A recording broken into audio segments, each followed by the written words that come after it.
আসসালামু আলাইকুম। আমি আলমগীর হোসেন, ফিটনেস ট্রেনার, কাজ করছি নিউরোকেয়ার ফিটনেস ডিপার্টমেন্টে। আমি গত ভিডিওতে আপনাদেরকে বলেছিলাম যে যারা হাঁটুর ব্যথা এবং কোমরের ব্যথা নিয়ে আছেন শরীরের অতিরিক্ত ওজনের কারণে এবং ওজন কমানোর জন্য যে ব্যায়ামগুলো করা উচিত ছিল আপনারা করতে পারছেন না, তারা কিভাবে চেয়ারে বসে বা হুইল চেয়ার মেনটেন করে ওজন কমানোর ব্যায়ামগুলো করবেন আজকে আমি তা দেখাবো। প্রথমে হচ্ছে আমি যেহেতু আমার থাই কমাতে হবে, তো সেক্ষেত্রে আমি কি ধরনের এক্সারসাইজগুলো করব সেটা প্রথমে দেখাচ্ছি।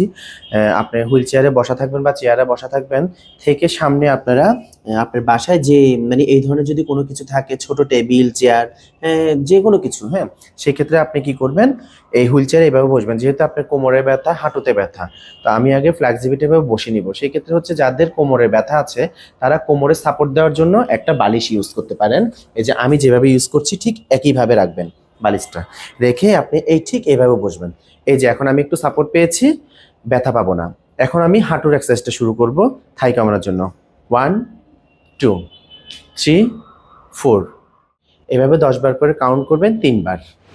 আপনি যখন দ্বিতীয় এক্সারসাইজ করতে যাবেন, সেক্ষেত্রে আপনার বাসায় যদি এই ধরনের কোনো জিনিস থাকে, হ্যাঁ, আর এটা যদি না থাকে, তখন আপনি ছোট প্লাস্টিকের মোড়া ইউজ করবেন। মোড়া ইউজ করে আপনি যখন হাঁটু ব্যথার পেশেন্ট হবেন, তখন আপনি অবশ্যই আপনার দূরত্ব কতটুকু রাখবেন ওইটা মেনটেন করবেন, হ্যাঁ। আপনার পাটা আপনি ফ্ল্যাক্সি অনুসারে কতটুকু নিতে পারছেন সেটা আপনি দেখবেন। দেখে তারপরে আপনি চেষ্টা করবেন পাটা উঠাতে পারতেছেন কিনা। যখন দেখবেন আপনি পা তুলতে পারতেছেন না, তখন বাসায় যদি আপনার এরকম কোনো তোয়ালে বা গামছা থাকে, সেক্ষেত্রে আপনি কি করবেন, আগে গামছাটা নিচে রাখবেন, রেখে এইভাবে পাটা রাখবেন, রেখে এরপর পাটা আস্তে আস্তে গামছাতে ভর করে তোলার চেষ্টা করবেন। এই যে ইজিলি তোলা যাচ্ছে। এখন আপনি এটা ক্রস করে ঘোরাবেন। 1 2 3। এটা দুইটা কাজ। একটা হচ্ছে আপনার এদিকের মাংস কমাতে সাহায্য করবে, দ্বিতীয় হচ্ছে হাঁটুর ব্যথা কমতে সাহায্য করবে। এটা আপনি তৃতীয় নাম্বার যে ব্যায়ামটা করবেন, সেটা করার সময় আপনাকে অবশ্যই খেয়াল রাখতে হবে যে আমার হাতটুকু কতটুকু উঠছে। যদি আপনার ফ্রোজেন শোল্ডার থাকে বা শোল্ডারে কোনো পেইন থাকে, সেক্ষেত্রে আপনি অবশ্যই ওইটা করার সময় সতর্ক থাকবেন। এই যে আপনি সোজা হয়ে আগে ডাম্বলটা এভাবে ধরবো, ধরার পরে যদি আমার শোল্ডার ব্যথা থাকে, সেক্ষেত্রে আমি এটা আগে আস্তে আস্তে উঠাবো। কতটুকু তুলতে পারতেছি সেটা আগে খেয়াল করব। দেখলাম যে আমি আজকে একটু তুলতে পারছি, এটা আমি আজকের পরে আর তুলবো না। এরপর এটা আমি আবার নামাই ফেলবো, এরপর আমি পরেরটা তুলবো, এরপর আবার সেম ভাবে এটা তুলবো। আজকে আমি চেষ্টা করবো আর একটু উপরে তোলার জন্য, আবার নামাবো, এরপর আমি তৃতীয়টা আবার তুলবো, এরপর আমি চেষ্টা করবো আবার একটু বেশি তোলার জন্য। এই যে আজকে আমি বেশি তুলতে পারলাম, এরপর আমি দোনোটা সমপরিমাণে তুলবো। এই 1 2 3 4 5 6। ওকে। এখন আপনার বাসায় যদি ডাম্বেল না থাকে, সেক্ষেত্রে আপনি কিভাবে করবেন?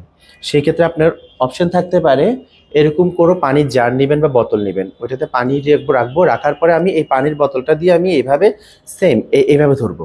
ধরে এই 1 2, আপনি যখন এটা উঠাবেন দেখেন এখানে আপনার একটু প্রেশার হচ্ছে।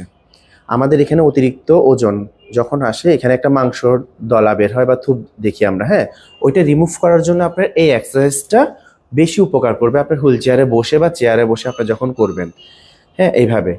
সেম ভাবে আমি এই হাতেও করব। ওকে।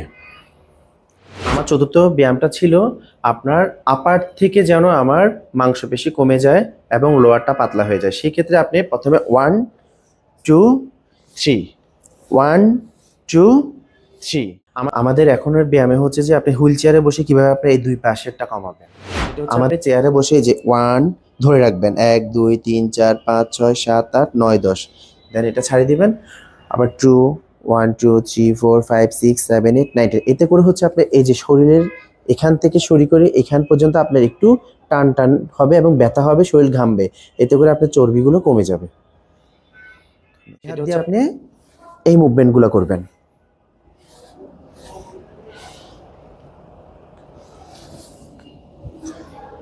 ওকে।